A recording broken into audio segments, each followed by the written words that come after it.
Hola, hola, muy buenos días a todos los que nos están viendo desde nuestra página de Facebook.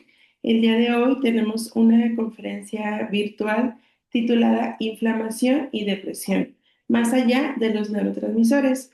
Y esta conferencia virtual es debido a que esta semana celebramos la Semana del Cerebro. Esta semana nos invita a conocer un poco más sobre las neurociencias. Y para esto tenemos un gran invitado que es el doctor José Luis Maldonado García y me voy a permitir leer una breve reseña de su currículum. Él es médico cirujano egresado de la Facultad de Medicina de la UNAM, es maestro y doctor en ciencias en inmunología, egresado de la Escuela Nacional de Ciencias Biológicas del Instituto Politécnico Nacional. Actualmente es profesor de inmunología de pregrado y posgrado en la Facultad de Medicina y es reconocido por la medalla al mérito académico José Laguna en 2024. Es coordinador de ciclos básicos de medicina de la UVM Campus Coyoacán y es miembro del Sistema Nacional de Investigadores nivel candidato desde el 2023. El doctor es de editor asociado de las obras COVID-19, Virología, Inmunología Clínica y Aproximaciones Diagnósticas y Terapéuticas, así como de la segunda y tercera edición del libro Inmunología Molecular, Celular y Translacional. Su línea de investigación son las interacciones neuroendocrinas en enfermedades psiquiátricas e infecciosas, preeclampsia y enfermedades metabólicas. Y como ya comenté, el día de hoy nos va a dar la conferencia titulada Inflamación y Depresión, más allá de los neurotransmisores. Muchísimas gracias, doctor, por su valiosa participación y le cedo el uso de la voz. Hola, muchas gracias. Buenos días a todos. Espero que se encuentren muy bien por allá. Actualmente nos encontramos en VM Campus Coyoacán y les quisiera presentar a los alumnos que nos hacen compañía el día de hoy. Saluden, por favor. Doctora, gracias por dejarnos venir. Y quiero dar un especial agradecimiento a la doctora Betty que nos facilitó este espacio para poder dar esta plática. Muchísimas gracias. Vamos a comenzar. Siguiente, por favor. Vamos a hablar de inflamación y depresión. Y para iniciar, vamos a empezar con un precepto muy interesante. Doctor, Anteriormente, mandé. no vemos su presentación. ¿No ve la presentación? No, una disculpa. Ok, dejar de presentar pantalla. Ok.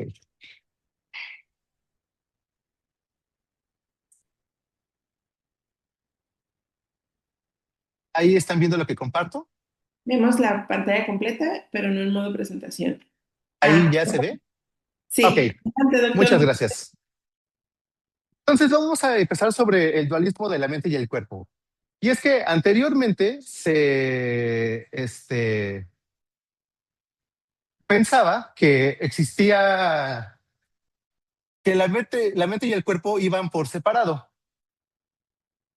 Si ustedes se ponen a investigar cómo se practicaba la vida antes, se decía, el cuerpo es un elemento y está totalmente alejado de la mente. Conforme hemos avanzado en el conocimiento, sabemos actualmente que lo que pasa en la mente afecta al cuerpo y lo que afecta al cuerpo repercute en la mente. ¿Qué significa esto? Las personas que padecen enfermedades crónico-degenerativas eventualmente empiezan a presentar o pueden presentar alteraciones o problemas de salud mental. Claro, no aplica a todos. Hay un elemento muy importante que es la predisposición genética. Si yo tengo predisposición genética para desarrollar eh, algún trastorno como el trastorno depresivo mayor, si las condiciones adversas se presentan, voy a desarrollar la enfermedad. Pero también pasa al revés. Los problemas de salud mental que yo tengo se ven reflejados en el resto del cuerpo. Más adelante vamos a tocar algo que se llama somatización. Y vamos a ver que la somatización no es otra cosa más que la generación de inflamación, perdón, a causa de los estresores. Siguiente, por favor. Entonces, si nosotros nos vamos a los modelos clásicos de la medicina, por ejemplo, con los griegos, ellos tenían una medicina muy empírica. Si bien no había tratamientos como los que tenemos ahora, parte de la medicina griega se centraba en el bienestar de las personas. O sea, tal vez no te podíamos dar paracetamol, porque no existía el paracetamol, pero te apapachábamos, Doctor, procurábamos tu bienestar. Mande, se dejó de ver la presentación. otra vez no se ve la presentación. Este, Entonces, les estaba comentando sobre esta parte de los griegos. Ok, ya la estamos viendo. Ok, gracias. Entonces, todo esto nos permitió integrar un modelo donde las enfermedades son resultado de las alteraciones físicas que nosotros podemos desarrollar a partir de la predisposición genética y las interacciones ambientales. Las interacciones ambientales se vuelven interesantes porque muchas veces cuando hablamos de ambiente pensamos en contaminación, pues está claro, ¿no? Pero hay un tipo de interacciones ambientales que muchas veces no consideramos, que son las interacciones sociales. ¿Algunos de ustedes son de las personas que dicen, ay, se me bajó la batería social? Yo soy de estas personas. Bueno, vamos a ver que detrás de esa baja en la batería social tenemos alteraciones inflamatorias. Siguiente, por favor, doctora. Entonces, hay una rama no tan reciente, de tener unos 30, 40 años, que es la psiconeuroinmunendocrinología. La psiconeuroinmunendocrinología conecta al sistema endocrino, sistema inmune, sistema nervioso, y como pueden ver en las diapositivas, también tenemos a la mente y las emociones. Estas interacciones van a ser bidireccionales, es decir, lo que afecta al sistema inmune afecta al resto de los sistemas. Lo que afecta a las emociones termina afectando al resto de los sistemas. Y esto es un punto muy importante porque ustedes como parte del personal de salud van a estar interaccionando con las personas y se van a dar cuenta que muchas de estas alteraciones que presentan los pacientes son el resultado de estresores ambientales, contaminación, calidad del sueño, la calidad de la dieta. Y si queremos meterle más complejidad a todo esto, también la microbiota que va muy de la mano con lo que comen. Siguiente, por favor. En esta diapositiva lo que ilustramos son tres esferitas que representan a los diferentes sistemas. Si se dan cuenta, cada una tiene un color distinto y vamos a ver unos postecitos que están con los mismos colores. ¿Qué significa esto? El sistema endocrino, esos postecitos representan receptores. Tiene receptores para productos del sistema inmunológico, que serían principalmente citocinas y quimiosinas, pero también tiene receptores para productos del sistema nervioso, neurotransmisores y neuropéptidos. Lo mismo aplica para el sistema inmunológico. ¿En qué se resume todo esto? Toda la economía de un organismo se regula bajo tres moléculas: citocinas, hormonas y neurotransmisores. Y básicamente estas citocinas, hormonas y neurotransmisores se van a encargar de modular el gasto energético, por ejemplo, para enfrentar ciertas situaciones de estrés. Siguiente, por favor. Y justamente ahora vamos a hablar de estrés.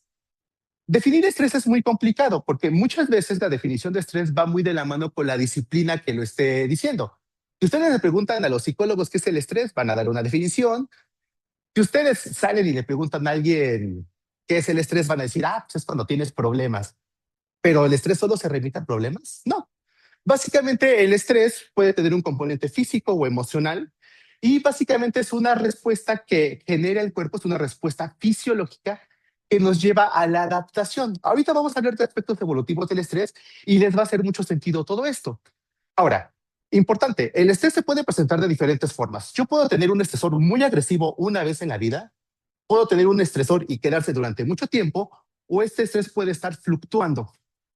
Todo esto, dependiendo también del trasfondo genético de la persona, me va a dar como resultado el desarrollo de las enfermedades, entre ellas los problemas de salud mental. Siguiente, por favor. Nosotros vamos a definir a los estresores como todo aquel estímulo que se perciba como una amenaza. Ahora, aquí se pone interesante porque la pregunta es, ¿cómo percibimos nosotros? Órganos de los sentidos, ¿no? ¿Recuerdan? Vista, tacto, gusto, olfacción. O sea, al estresor yo lo puedo ver. Imagínense que ustedes van por la calle y de repente ven a tres monos en una motoneta y les preguntan, hola, ¿qué hora es? Pues ustedes se alertan, ¿no? Estoy viendo el peligro. Si suena la alarma sísmica, escucho el peligro. Si de repente hay una fuga de gas y percibo el aroma, estoy también percibiendo peligro, ¿no? Inclusive hay una canción que hace apología a eso, Huele a peligro, de la arrolladora Banda Limón. Muy buena canción, ¿no? Pero los estresores también se pueden percibir a través de diferentes elementos, como el sistema inmunológico. El sistema inmune se encarga de protegernos a nivel micro, son células que están sensando constantemente. Entonces, a través del sistema inmunológico yo puedo percibir la presencia de una lesión, algún cambio producido por una cirugía, traumatismo, una infección. Entonces ahí vemos la participación del sistema inmunológico para identificar estos estresores. Pero también existe, también tenemos la característica de tener algo que se llaman estresores de tipo procesivo, que son aquellos que van a depender de la percepción. Si nosotros hacemos una encuesta rápida, vamos a darnos cuenta de que no todos se estresan por las mismas cosas. ¿Alguien de aquí se estresa por lo que va a pasar dentro de 5 años? Hay personas que sí. Tenemos diferentes percepciones. ¿Alguien de aquí se estresa porque ya no ve la Rosa de Guadalupe porque ya está en horario laboral? Soy el único, ¿no? Entonces, esta parte se vuelve muy complicada porque nos estresamos por diferentes cosas y muchas veces seguramente se han encontrado en la situación de que tienen a un compañero o a un amigo que le preocupa mucho algo y tú dices, ¿cómo es que te preocupas por eso? ¿No? Significa que o sea, para ti no representa una amenaza. Pero este tipo de estresores de tipo procesivo son los más peligrosos porque no los vemos, no los sentimos y terminamos generando un montón de alteraciones por culpa de ellos. ¿Qué podemos poner dentro de los estresores de tipo procesivo? Problemas de identidad. ¿Alguien de aquí sobrepiensa las cosas? Bueno, los que levantaron la mano y dijeron que sobrepiensan las cosas, ustedes tienen estresores de tipo procesivo 24/7. También tenemos los problemas económicos, problemas sociales, problemas amorosos. Y aquí la parte interesante es que independientemente de cuál sea el tipo de estresor, ya sea de los físicos que puedo percibir o de los de tipo procesivo, la respuesta bioquímica del cuerpo va a ser lo mismo, va a ser siempre la misma. Vamos a hablar sobre ello. Siguiente, por favor. ¿Para qué nos estresamos? Básicamente para adaptarnos. Siguiente, por favor. ¿Le puede dar tres, por favor? Una, dos y una más. Gracias. El estrés tiene, ¿se puede regresar una, por favor? Gracias. Tiene una, otra y una más, por favor. Ahí. Básicamente, el estrés es un mecanismo que nosotros como humanos tenemos para sobrevivir. Si nosotros nos ponemos a ver otras especies de la naturaleza, pues hay especies que vuelan, hay animales con supervelocidad, visión muy aguda como el caso de las águilas. ¿Cuál creen que sea el superpoder del ser humano para sobrevivir en la Tierra? Y no le van a dar, pero es estresarse. El estrés nos permite la adaptación. El estrés es un mecanismo que tenemos muy conservado desde el punto de vista evolutivo para la supervivencia. Este estrés está contenido en un eje que se llama eje hipotálamo, hipófisis, suprarrenal, que conecta al cerebro con las glándulas suprarrenales. Este eje me permite liberar moléculas como el cortisol para poder generar cambios metabólicos. Y vamos a hablar de eso rápido más adelante. Pero recuerden esta parte. El humano es experto en estresarse. O sea, no tenemos super fuerza, no tenemos super velocidad, no lanzamos veneno. O sea, estaría padre, ¿no? Que de repente estás en peligro y le dices, ay, por ejemplo, te ataca un león, ay, estás bien feo. Y el león, ay, no, ya estresaste. No, no se puede, ¿no? Entonces, recuerden esta parte. La adaptación la tenemos a partir del estrés. Siguiente, por favor. Y es que esta adaptación la vamos a tener como un mecanismo altamente conservado. Me voy a adelantar un par de diapositivas y ahorita lo aterrizamos. ¿Para qué me estreso? Cuando yo me estreso, vamos a resumirlo en tres cambios importantes. Una, libero cortisol. Este cortisol me permite incrementar los niveles de glucosa. ¿Para qué quiero glucosa? Si yo estoy en una situación de peligro, voy a querer seguir corriendo o me voy a pelear para sobrevivir, ¿no? Para eso necesito energía, ¿están de acuerdo, no? Supongamos que dentro del escape o de la pelea me fracturan, me lesionan, quedo mal herido, requiero glucosa para reparar el tejido. Vean la importancia del cortisol. También liberamos catecolaminas, epinefrina y norepinefrina, que son moléculas que me van a redistribuir la sangre. ¿Hacia dónde? Cerebro, corazón, hígado y riñones, para ya sea pelear o salir corriendo. ¿Alguna vez han estado en una situación de que si no agarran el camión y no llegan, los reprueban? Las personas que dijeron que sí, seguramente les ha tocado que corren y corren tan rápido que se sorprenden diciendo, no manches, ¿a poco yo podía correr así? La respuesta es sí, pero bajo estrés, situación de preservación, ¿no? Entonces tenemos esta. Y por último, nos inflamamos. Cada vez que se estresan, se inflaman. ¿Por qué quiero esa inflamación? Básicamente para poner al sistema inmunológico al tiro. Si me lastimo en este fenómeno de estrés, necesito reparar el tejido. ¿Quién repara el tejido? El sistema inmunológico. Si tengo alguna lesión y una infección, necesito del sistema inmunológico. Entonces, cada vez que me estreso, me inflamo, me lleno de cortisol y se me sube la glucosa, me lleno de catecolaminas y me sube la frecuencia cardíaca y empiezo a tener también incremento en la presión arterial. O sea, si de repente estamos platicando y yo digo algo así, hay gente que se espanta y la gente que se espanta va a empezar a espantarse, ¿no? Entonces se le sube la frecuencia cardíaca. Ahí tenemos los efectos de los cambios causados por el estrés. Ahora, ¿qué es lo interesante? Cuando yo me estreso, por ejemplo, vámonos a lo que está ¿cómo se llama? En el dibujito. Anteriormente, cuando éramos nómadas y teníamos que estar en contacto con los predadores y no teníamos antibióticos o combatíamos contra otros seres humanos para ver qué tribu se preservaba, pues estos elementos fungían como presión de selección. Supongamos que somos una tribu, ¿no? Y yo me enfermo, ay, me dio una infección.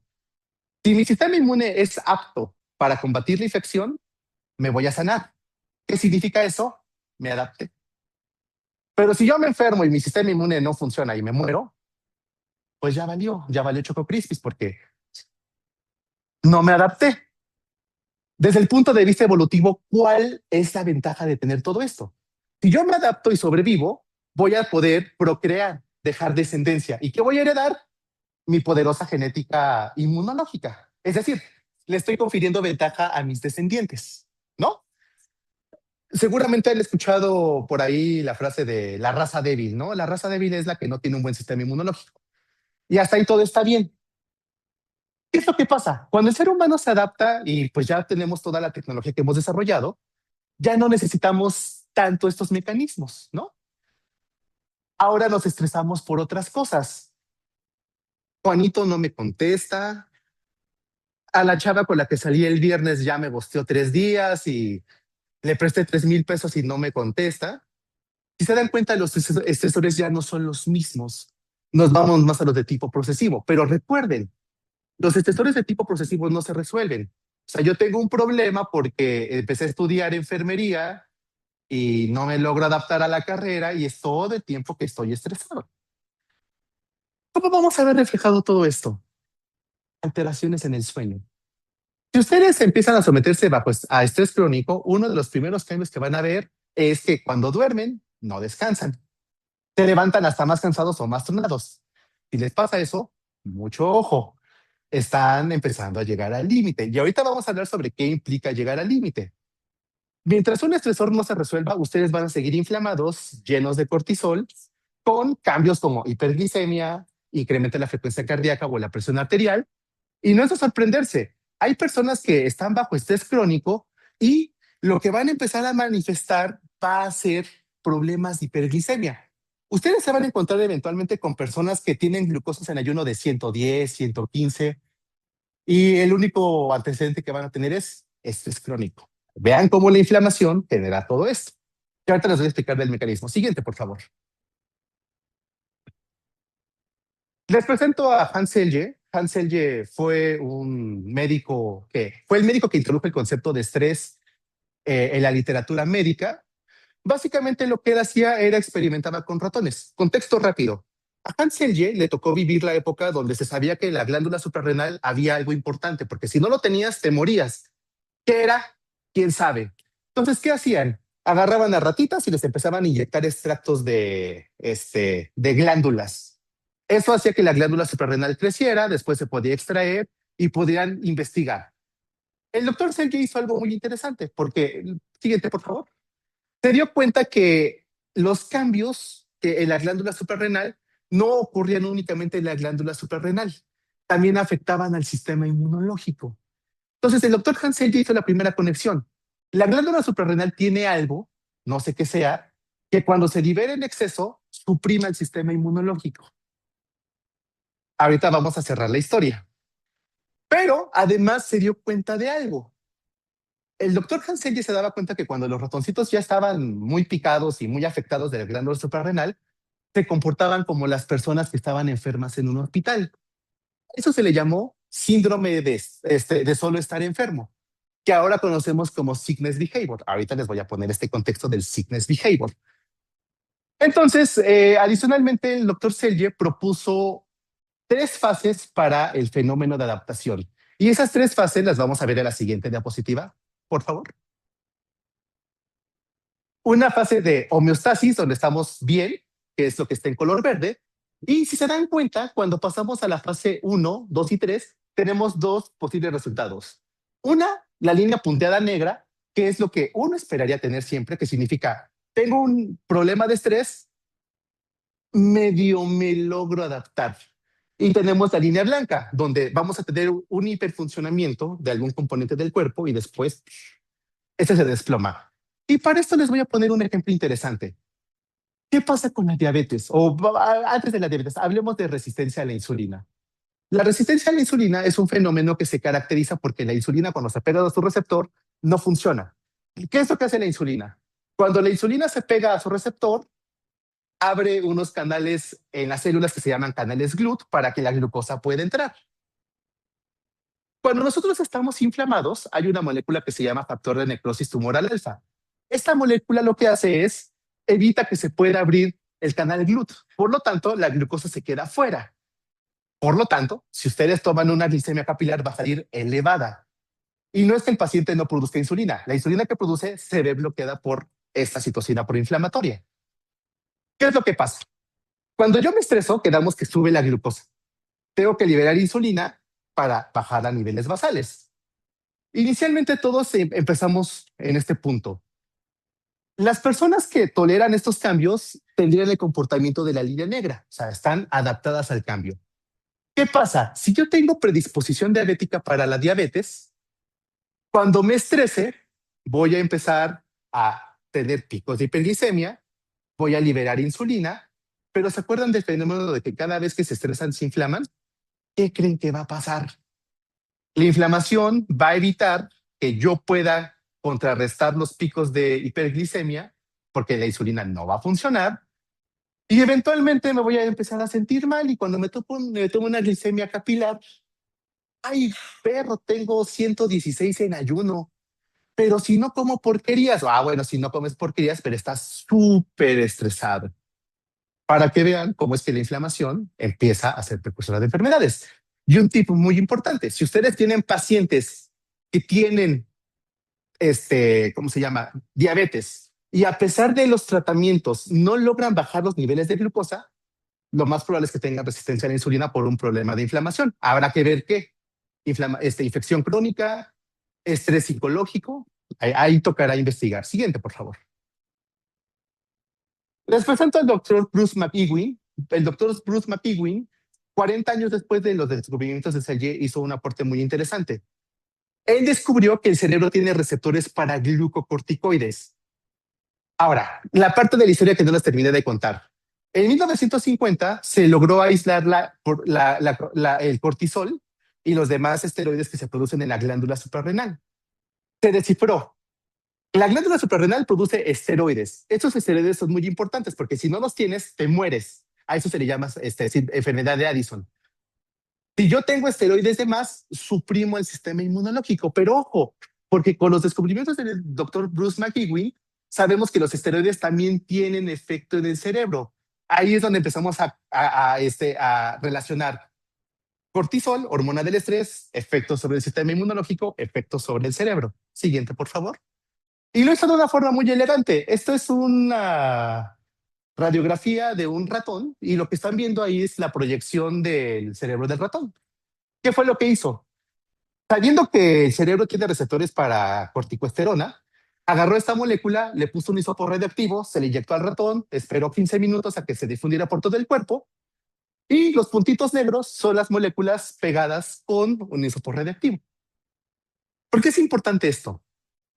El cortisol tiene efectos negativos a largo plazo sobre el cerebro en dos regiones muy importantes. corteza prefrontal media, que se encarga del juicio, y el hipocampo, que tiene que ver con la memoria, el aprendizaje y la parte afectiva. Guarden esta información. Siguiente, por favor. Todo gira en torno al estrés. Siguiente, por favor. Tenemos tres modelos. Antes se decía, cuando una persona se estresa, se llena de glucocorticoides, cortisol, y después hay una depresión de esto. Eso, pues, no. ¿Qué sabemos actualmente? Cuando una persona se estresa y se mantiene en estrés crónico, se entra en un fenómeno de hipercortisolismo. Vamos a tener esteroides, bueno, cortisol a niveles muy altos. Si ustedes quieren saber qué tan estresados están, se pueden medir cortisol en orina, cortisol en suero o cortisol en saliva, y ahí van a ver qué tan estresados o qué tan bien adaptados se encuentran. Siguiente, por favor. Ahora, regresando a la parte del eje. Cuando yo me estreso, el cerebro en el hipotálamo va a liberar una hormona que se llama hormona liberadora de corticotropina, la cual viaja a la hipófisis para liberar corticotropina o ACTH, y esa termina llegando a la suprarrenal para liberar catecolaminas y el cortisol. Acuérdense, cada vez que nos estresamos nos llenamos de cortisol, catecolaminas y citocinas proinflamatorias. Siguiente, por favor. Aquí nada más, bueno, nos pasamos a la siguiente, era nada más para explicar los cambios causados. Esta es la que me importa. Nosotros vamos a clasificar al estrés en dos tipos de estrés, agudo y crónico. Y me gustaría decirles que la clasificación del estrés se da por tiempo, pero no. O sea, no es de que si te estresas 3 semanas ya tienes estrés crónico. No. La clasificación entre agudo y crónico se va a dar a nivel molecular. Básicamente, las personas que desarrollan estrés crónico tienen un cambio muy importante que se llama resistencia a los glucocorticoides. Es decir, el cortisol ya no va a tener efecto, pero se va a estar acumulando en sangre. Y aquí vamos a hablar de dos puntos importantes. Punto número uno, cuando yo me estreso, del estrés agudo, el pico de cortisol que tengo es alto, pero relativamente bajo.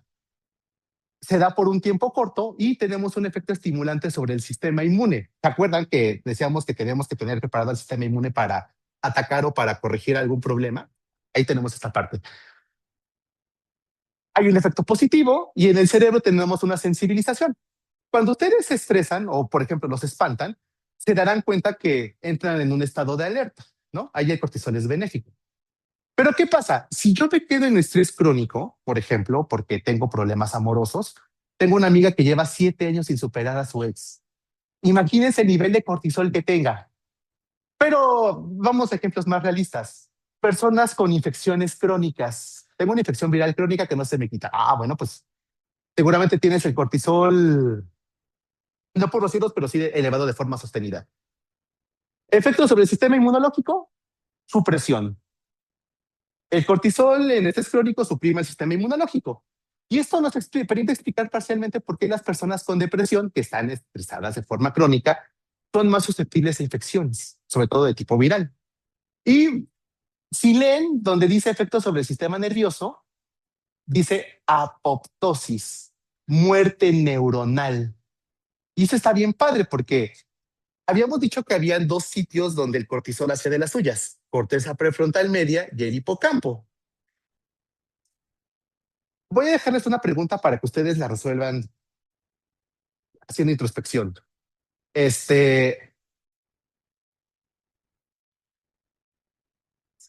Ustedes, ya regresó. Pónganse a pensar, Doctor, si aprenden, mande la pantalla, ¿verdad? acá no Pónganse regresó. a pensar ustedes, ¿aprenden de la misma forma que antes? O sea, ¿ustedes aprenden rápido? ¿Aprenden igual que antes? ¿O les cuesta más trabajo aprender ahora? Si aprenden igual que antes, felicidades. Son personas que manejan bien sus niveles de estrés. Pero si les cuesta trabajo aprender, reflexionen sobre la cantidad de estrés a las que han estado sometidos los últimos años. Y ahí van a encontrar la respuesta. ¿Ustedes son de las personas que dicen que trabajan mejor bajo presión? Un poco. Si ustedes son de las personas que dicen que trabajan mejor bajo presión, pues está bien. Lo que están haciendo es forzar estos mecanismos a través de la sensibilización cortisol. Listo, gracias. Permítanme decirles que si ustedes abusan de eso, van a empezar a matar sus neuronas. Hay un estudio bien interesante, es hecho con estudiantes de medicina, donde les empiezan a evaluar el volumen cerebral en función de cuántas materias se llevan a final. Y está chistoso porque entre más materias, más pérdida de volumen encefálico hay. Entonces, ojo con el estrés. Aquí cabe meter una frase de mi tutor de doctorado, el doctor Lenin Pavón, que decía, los médicos tienen una vida muy chistosa, los echan a perder en los ciclos básicos y ya cuando no sirve los avientan a la residencia. Que esto va a hacer sentido. Los médicos son de los profesionistas con más alto índice de suicidio. Y ahorita vamos a ver por qué. Siguiente, por favor. Ya vamos a terminar. Las moléculas inflamatorias que nosotros generamos a partir del estrés modulan el funcionamiento del cerebro. Siguiente, por favor. Básicamente, las moléculas inflamatorias también generan cambios metabólicos. Ya vimos uno, generan resistencia a la insulina. Pero vamos a hablar ahora de dos moléculas, dos neurotransmisores, serotonina y dopamina. Siguiente, por favor. Las moléculas que nosotros generamos en periferia, cuando nos estresamos y nos inflamamos, terminan llegando al cerebro, ya sea a través de la barrera hematoencefálica o también a través del estímulo para los nervios. Y sí, los nervios tienen receptores para citocinas proinflamatorias o a través de transportadores. Siguiente, por favor.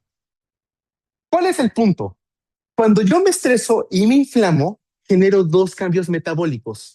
Cambio número uno. El triptófano es un aminoácido que me sirve como precursor para generar serotonina. Ujú. Si yo como o tengo suficiente triptófano, tengo suficiente serotonina.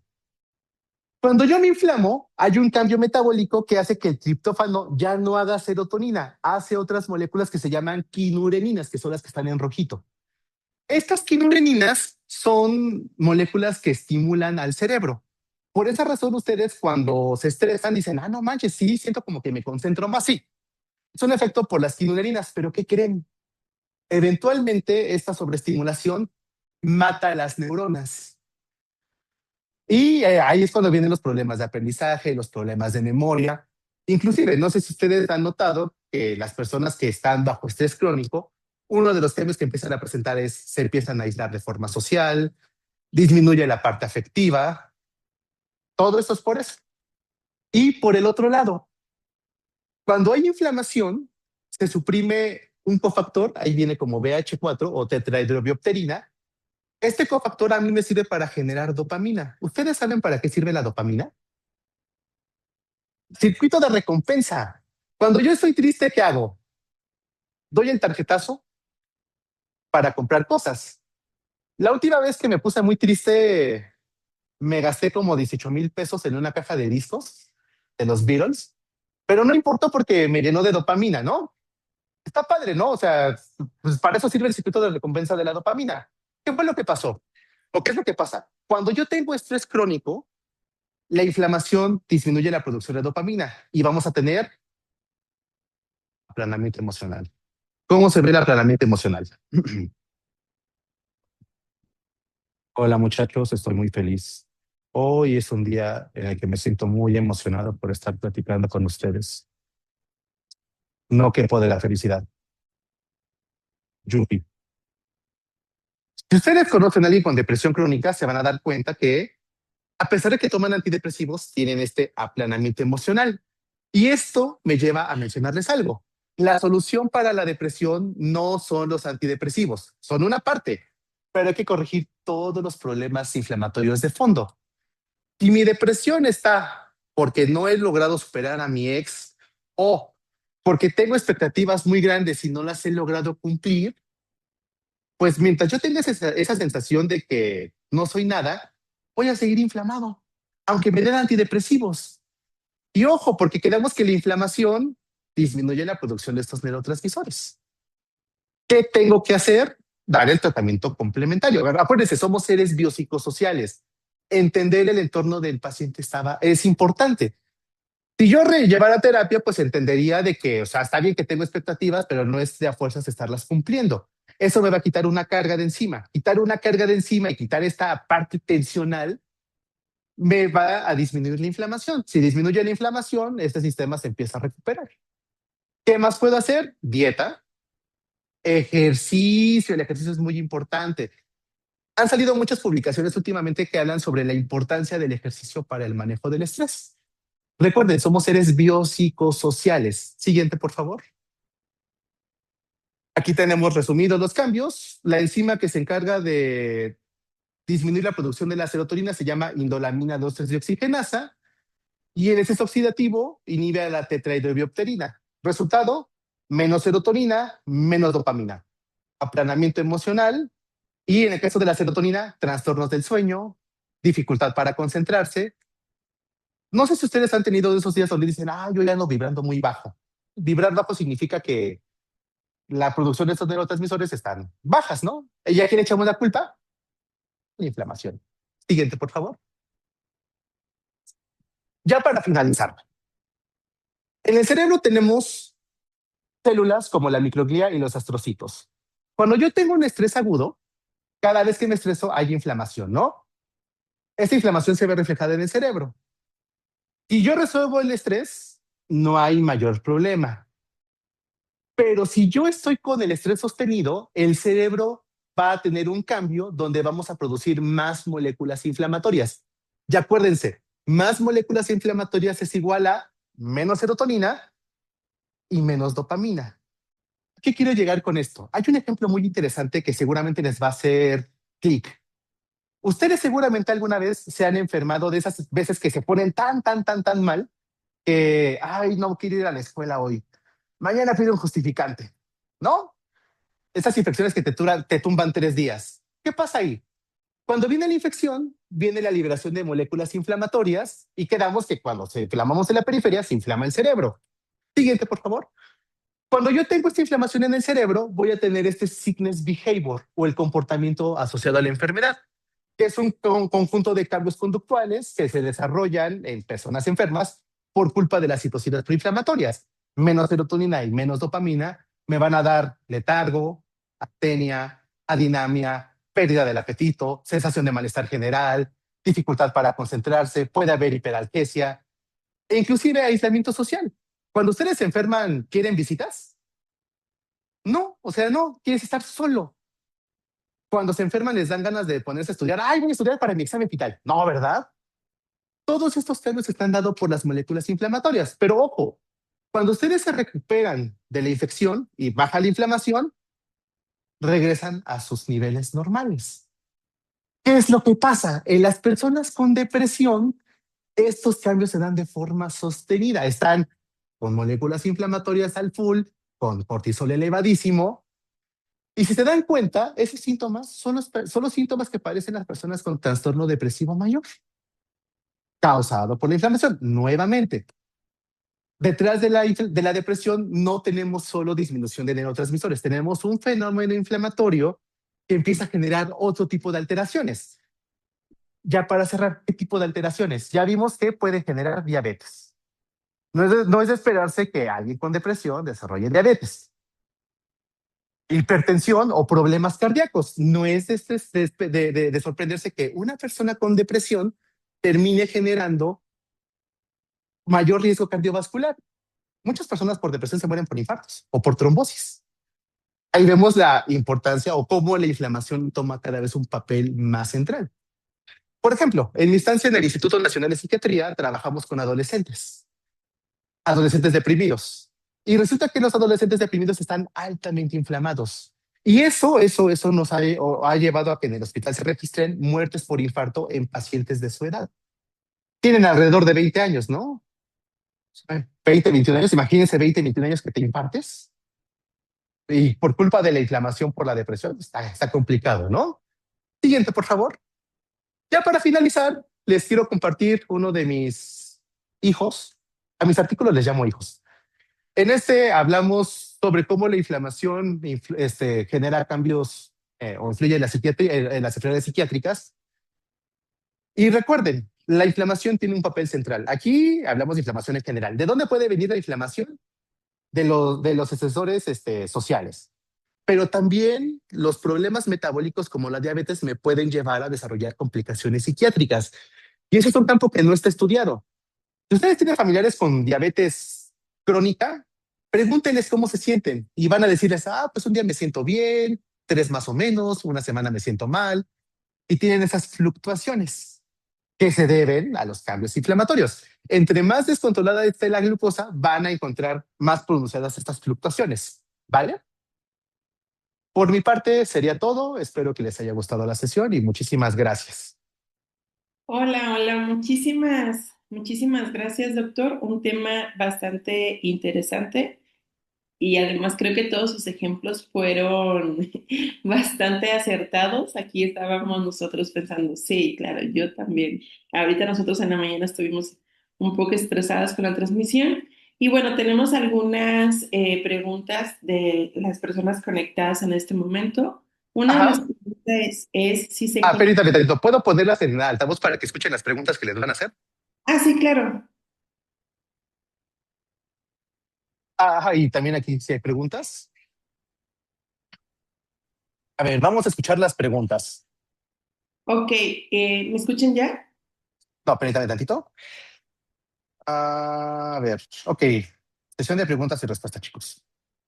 A ver, preguntas. Una de las preguntas es si se conoce más acerca de que si la depresión afecta la susceptibilidad a infecciones. Sí, sí, esta parte es interesante porque la depresión o los cambios generados por la depresión, básicamente el hipercortisolismo, hacen que disminuya la cantidad de linfocitos T.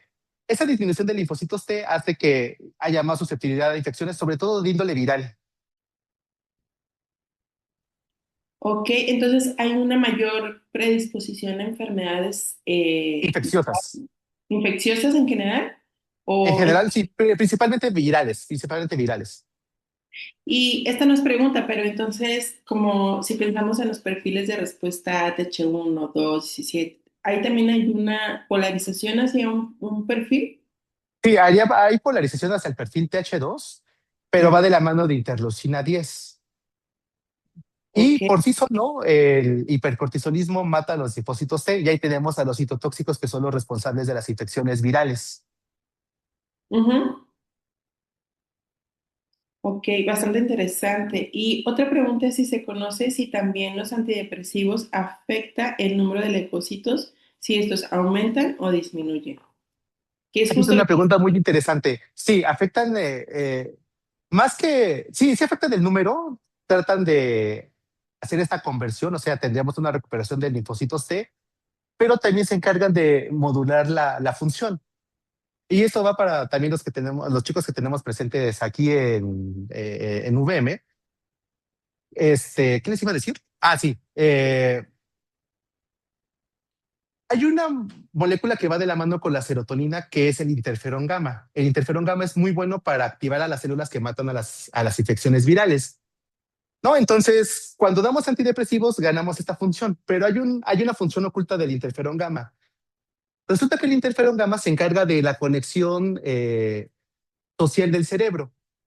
Cuando yo me deprimo, baja la serotonina, baja el interferón gamma y eso desconecta las áreas sociales del cerebro. Y ahí es donde viene el aislamiento.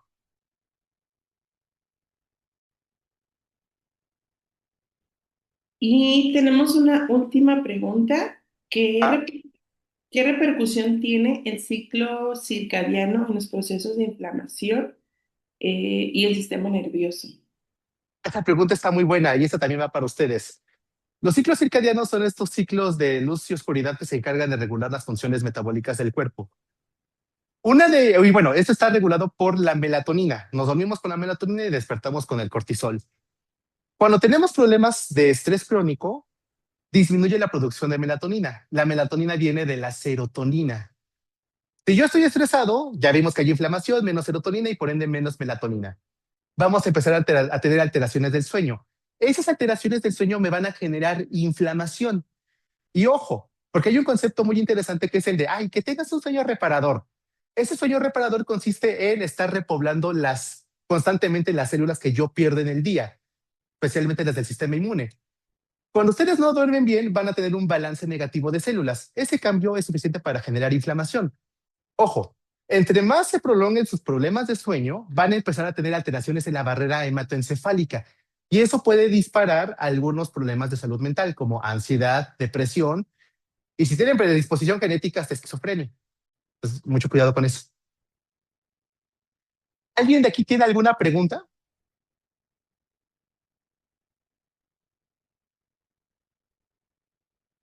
¿Preguntas que tengan por acá?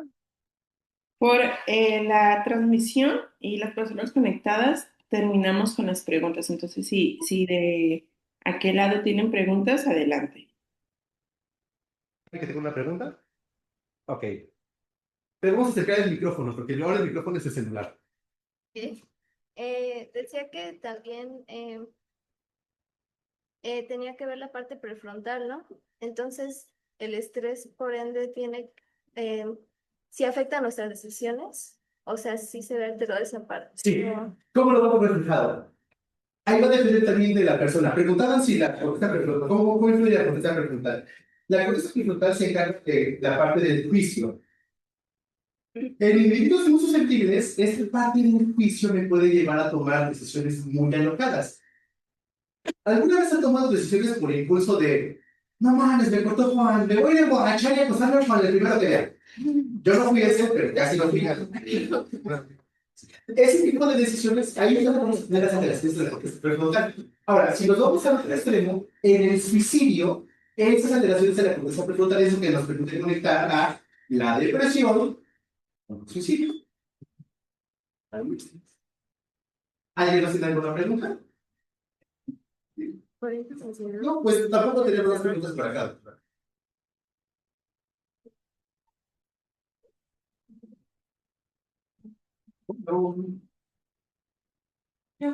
Ah, sí, hay una pregunta, doctora. Déjeme moverle el micrófono para que me escuchen. Gracias. ¿Se pueden pegar un Sí. poquito más el micrófono para que podamos escuchar de este lado? A ver, por favor, doctora. Hola, buenos días. Dentro de toda la secuencia que nos explicaba, ¿hay un punto de retorno? Es decir, o sea, después de cuánto tiempo o en qué circunstancias todos esos fenómenos hormonales, inmunoquímicos que se alteraron pueden tener retorno o hay un punto en el que ya es un camino sin regreso. Esa es una pregunta muy interesante. Deje cambiar el micrófono ahora aquí para que me escuchen la respuesta. La doctora preguntaba si hay un punto de retorno tras estos cambios. Y la respuesta es sí lo hay, pero el problema que tenemos es de que las personas cuando buscan ayuda ya quemaron muchos mecanismos de compensación. Es decir, si yo tengo predisposición para la diabetes y estoy bajo estrés crónico y desarrollo diabetes por estrés crónico, ahí ya no hay punto de retorno. O sea, ya me quedé con la diabetes. Esta diferencia en qué tan rápido voy a llegar a ese punto de no retorno va a depender de cada persona y de conceptos como la resiliencia. La resiliencia la abordamos mucho en psicología, pero en la neuroinmunoendocrino tiene un trasfondo bioquímico. Alteraciones en la barrera hematoencefálica, cómo se encuentra la producción de citocinas proinflamatorias, y hay un perfil de macrófagos específicos asociados a esto. Es decir, si yo acumulo más estrés, es más probable que no tenga un punto de retorno. Si tengo menos estrés acumulado, es posible que pueda llegar al punto de retorno. Pero no solo depende de eso, también depende de cómo afronto los estresores, la capacidad cognitiva que tengo. Si soy de esas personas que cuando tengo una eventualidad negativa, de repente me digo, ay, ya quiero renunciar, no quiero hacer nada, probablemente llegue más rápido a ese punto de retorno, porque estamos hablando de una persona que no se logra adaptar a entornos. Y una persona mal adaptada siempre va a estar inflamada, llena de cortisol y con catecolaminas hasta el sur. Entonces es muy difícil determinar. Son muchos factores los que rodean este punto. Y la parte más interesante es de que los pacientes lamentablemente buscan ayuda ya cuando ya no pueden, pero ya quemaron muchas cosas. O sea, ya quedarían con problemas para manejar el estrés. Si tienen problemas metabólicos de desarrollo, ya se van a quedar ahí. Ya no se pueden corregir. Gracias. De nada. Y creo que serían todas. Sí, serían todas las preguntas, doctora. Perfecto, doctor. No sé si podría voltear su cámara para que lo podamos ver y terminar la sesión para darle las gracias. Sí, Sí, voy. Aquí voy a salir con todos los chicos. Ah, perfecto. Ahí salgan también ustedes, maestros. Sí. Vamos a despedirnos. Hola. Hola, chicos. Saluden. Ah, ¿los están viendo desde la calle? O sea, vemos a los chicos, pero no lo vemos. Ah, Ya me está. vi. Sí, perfecto. Muchísimas gracias. Bueno, de parte del laboratorio Lania, la Secretaría de Posgrado, el CENIT, le damos las gracias, doctor, por esta conferencia. Fue bastante interesante. Estuvimos recibiendo mensajes que les agradó mucho y esperamos poder tenerlo con nosotros nuevamente en otra conferencia. Muchísimas gracias y le haré Gracias, llegar doctora. su constancia por la participación. Muchísimas gracias y muchísimas Muchas gracias. gracias. Hasta luego. Nos vemos. Gracias. Adiós. Bye. Adiós.